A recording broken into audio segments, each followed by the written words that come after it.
and start to be seen as an international player rather than a backward country.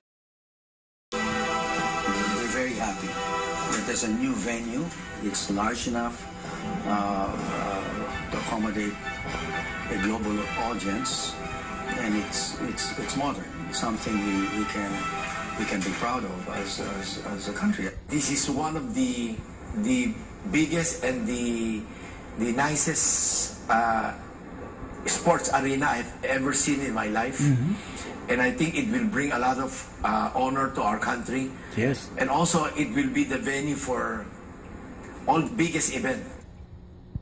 Ito ang isang kahanga-hangang bunga ng pagkakaisa, suporta, at pagbibigay ng tulong ng mga kasapi ng iglesia.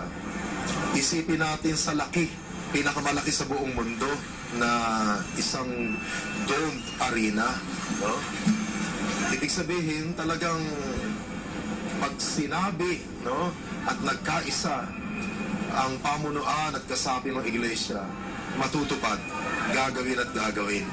Kung isipin ko, yung Philippine Arena ay ilang simbahang Katoliko na yun, Kami, pagka magpapagawa ay magpapabingo, racing.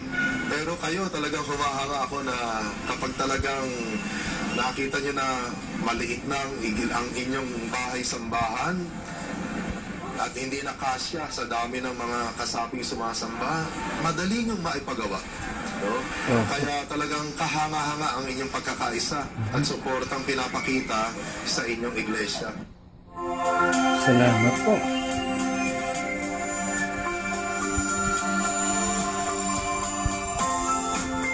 Napakarami nagtataka. Hindi nila akalain na matatapos na natin yan ng 2 years and 9 months lang. Pati yung mga kontraktor na kinuha natin diyan, hindi sila makapaniwala kung paano umabot yan sa sentenaryo ng iglesia. Iisa ang ating sagot. Yan ay awa ng ating Panginoon Diyos. Gusto niya na salubungin natin ang 100 taon na iglesia na maluwalhati na iglesia.